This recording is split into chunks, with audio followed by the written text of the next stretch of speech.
Hey, what's up guys? So we're checking out another Star Wars video. If you're new channel, welcome. This one is by Red5, so shout out and credit goes to Red5 as usual for the video. And this one is called The Original 6 Bounty Hunters.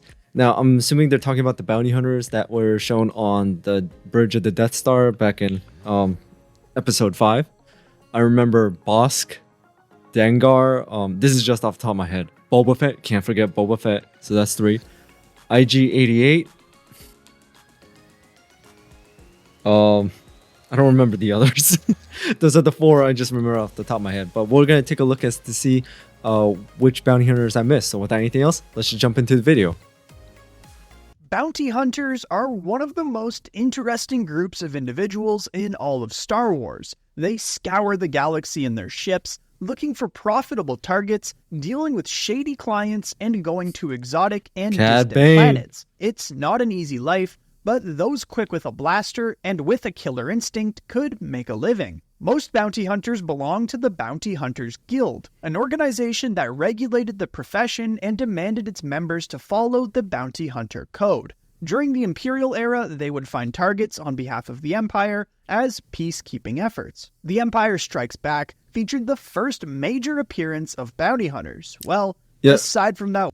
So those 2 on the right there, just featured the first... So there's left to right, Dengar, IG-88, Boba Fett, Bossk. Major appearance of... But right here, the 2 on the right, I don't think... I think I heard their names once, but I forgot them. Bounty hunters. Well, aside from that one guy who definitely didn't shoot first. Greedo. Screw you, Greedo. We're here to talk about actual bounty hunters. Well, it's a short scene in episode 5. Even then, these 6 characters stood out. The reaction of the Imperial Guards to their presence, and the bounty hunters' striking appearances made them memorable. Because Darth Vader placed his trust in them, the audience realized that they were also extremely dangerous. However, with the exception of Boba Fett, these characters mostly stayed in the background of the movies, but that doesn't mean their backstories haven't been widely expanded upon since. Today, for instance, like Dengar and Bossk, they really expanded throughout the Clone Wars. I remember seeing them several times. IG-88, there's like several similar like assassin droids, like the one IG-11 in The Mandalorian, and several others appeared in Clone Wars. But besides that, I say Dengar and Bossk is the one who had a little bit more screen time when the Clone Wars came out. Taking a look at the canon stories of the original 6 bounty hunters. All right, let's take a look. Bossk. With the full name of Bossk Wassauk Cradask, which was commonly shortened, I didn't know his full name. Was a member of the Trandoshan species. These large, bipedal reptilian humanoids from the planet Trandosha were renowned as great hunters. Trandoshans relished the thrill of a hunt, and were known to embark on a hunting-related rite of passage. Like some lizards we have on Earth, they were also capable of regenerating lost limbs, quite handy in a galaxy with monks that carry around laser swords. Bossk developed a fearsome reputation as an effective hunter of Wookiees, a species that the Trandoshans shared a mutual hatred with. Both inhabited the same system and frequently came to blows with one another. As such, Bossk grew a particular distaste for fellow bounty hunter Black Krrsantan, and of course Chewbacca and Han Solo. Bosk's weapon of choice was a Relby V10 micro-grenade launcher, a weapon that matched his direct and destructive style. He was also known to use Dioxis grenades, as well as proximity mines. Bossk wore a simple yellow pressurized suit and a white flak vest in favor of armor. Behind the scenes, this was actually a reused costume from Doctor Who. Bosk's starship was a... I didn't watch Doctor Who, so I didn't know that, but interesting.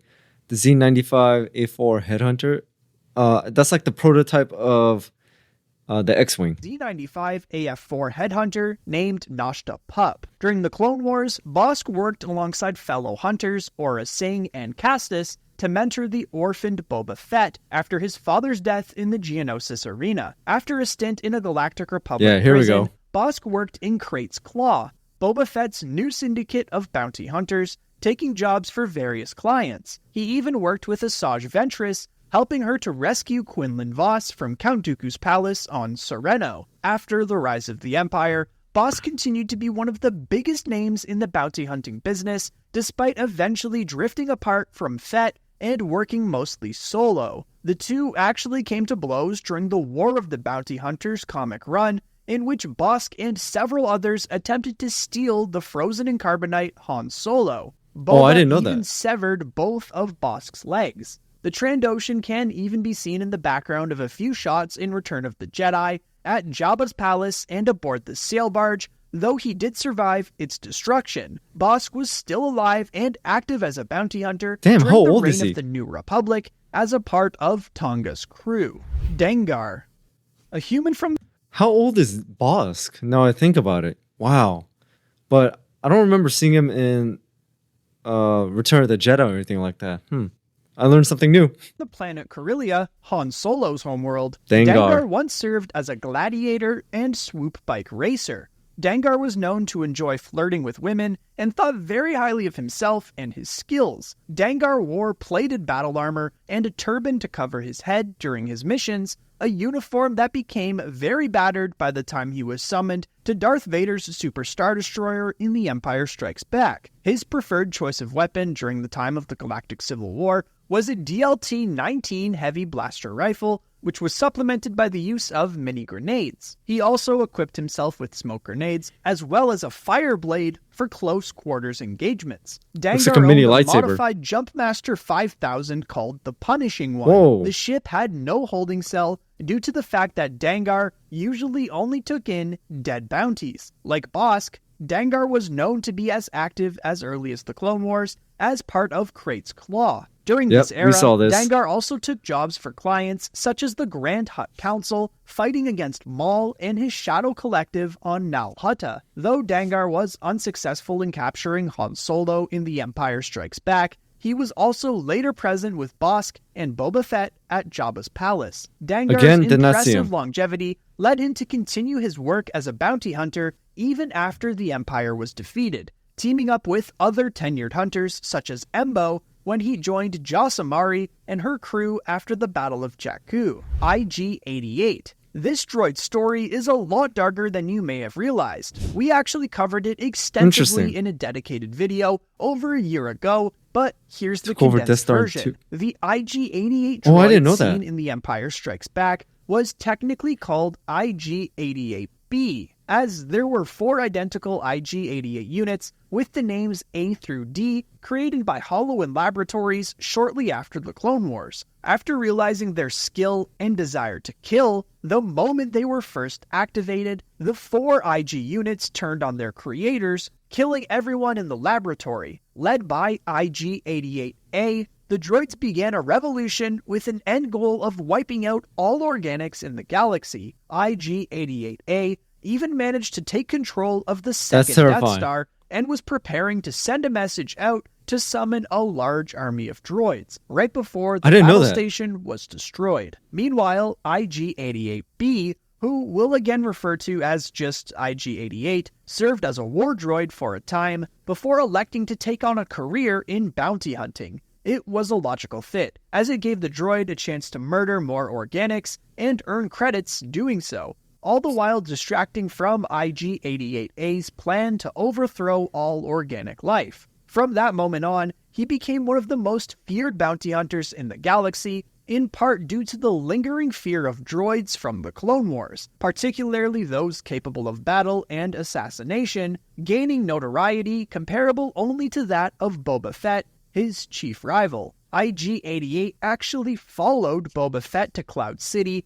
where he was temporarily destroyed, his body seen Really? in the Ugnaughts junk room. Sometime later, IG-88 Interesting. was hired by Sly Moore to kill Darth Vader himself, a fight which the Sith Lord won convincingly by taking control of the droid. IG-88 continued to take bounties for organizations like Crimson Dawn, and was known to still be around after the Battle of Takodana in The Force Awakens, working for Bazine Nettle and hunting for the Millennium Falcon. IG-88 carried an arsenal of weapons, including a modified DLT-28 blaster rifle, a modified E-11 blaster rifle, pulse cannons, a DAS-430 neural inhibitor, and Damn, a he's needle dart gun that launched poison darts. The assassin got an droid armory. also equipped himself with a vibro cleaver. However, his most dangerous weapons were hidden inside his slender frame, including a flamethrower, a sonic device, and toxic gas dispensers. Adding to this, his head, torso, and limbs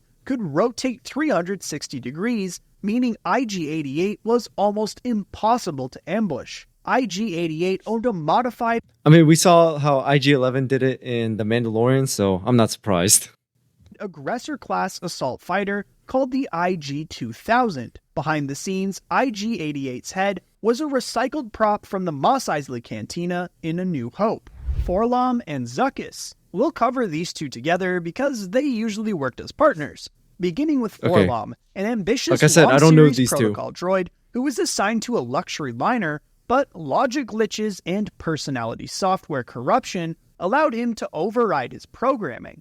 4-LOM then became a galactic thief and later, you guessed it, a bounty hunter. Like Dengar, 4-LOM utilized a DLT-19 heavy blaster rifle that was capable of firing electromagnetic pulses as well as standard blaster bolts. The droid's chassis further housed an integrated stun gas emitter effective against organic enemies. Now onto Zuckuss, who belonged to the insectoid Gand species from the planet of the same name. On the planet Gand, Zuckuss served as a traditional findsman, a form of tracker. The future bounty hunter was even said to be Force-sensitive. After being cast out from his world, Zuckuss became one of the first to leave Gand's thick and toxic atmosphere and wore a respirator to breathe ammonia while operating in oxygen-rich worlds in the wider galaxy. Zuckuss wore heavy battle armor under his beige Findsman body cloak and armed himself with a GRS-1 snare rifle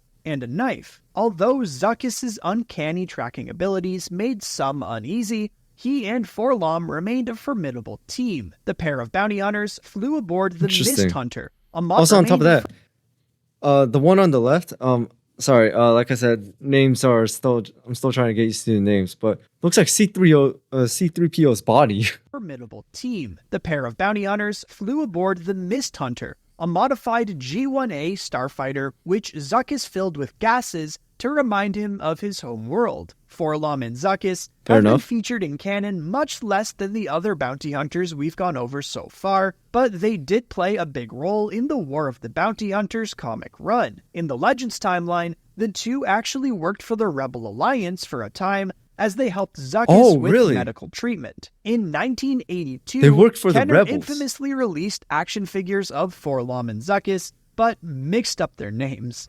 Boba Fett.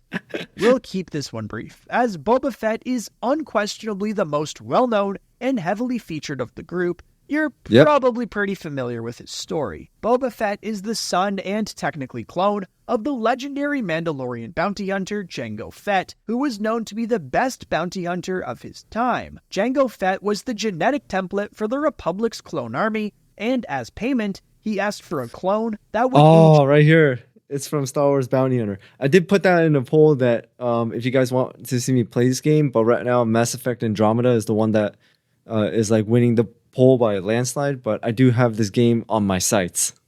Naturally, naming him Boba and treating him as his own son. Jango was killed by Mace Windu in the Geonosis Arena at the start of the Clone Wars. After his father's death, Boba Fett joined a group of bounty hunters intending to seek revenge and kill Windu. But the young Fett's mission of revenge ended with him being imprisoned in Coruscant with Bossk. Eventually, he left prison and created his own bounty hunting syndicate, making a name for himself. During the original trilogy, Boba Fett became the most notorious bounty hunter in the galaxy and worked for the Hutts and the Empire and was advertised as Jabba's top bounty hunter. After bringing Han Solo to the Hutt, Boba Fett ends up falling into the Sarlacc pit in Return of the Jedi. He, of course, survived this and re-emerges in Season 2 of The Mandalorian and his own spin-off, The Book of Boba Fett, now serving as the daimyo of Mos Espa. After Jango's death, Boba took possession of Slave One,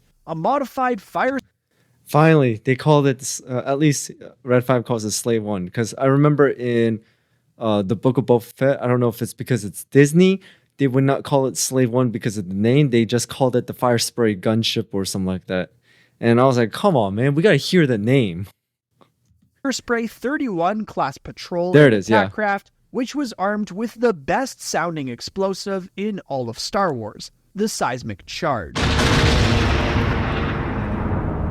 Boba changed the color of his father's blue and gray armor to mostly green, eventually becoming battered and covered in marks from blaster fire. He regularly wore a Z6 jetpack and carried an EE-3 carbine rifle. His vambraces were equipped with a flamethrower, concussion rockets, vibroblades, a whipcord launcher, and a wrist laser. Inside his knee pads were rocket dart launchers, and the shoulders were adorned with braids that Boba displayed as trophies of defeated prey. But which of the original 6 bounty hunters is your favorite? Which hunters should we cover in a future video?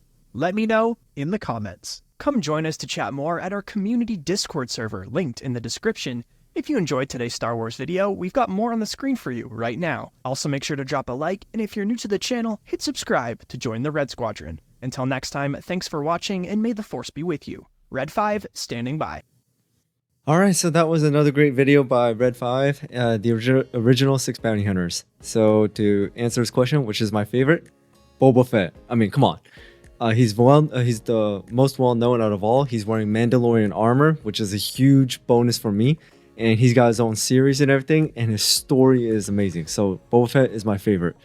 And the next video I do have for this one is the original 6 bounty hunters, their starships. I know we already saw their starships a little bit in this video, like their names and what kind of ships they are. But it looks like in the original 6 bounty hunter starships explained video that Red 5 has, we're gonna go more into detail, probably like how they acquired it and things like that. But anyways, that's all I got for today. So thank you guys for tuning in. Thank you guys for watching. Hit that notification bell so you know when I drop another video. And also shout out to all my members, subscribers, viewers. You guys are amazing. Thank you so much for your support, guys. So without anything else, I'll see you guys next time.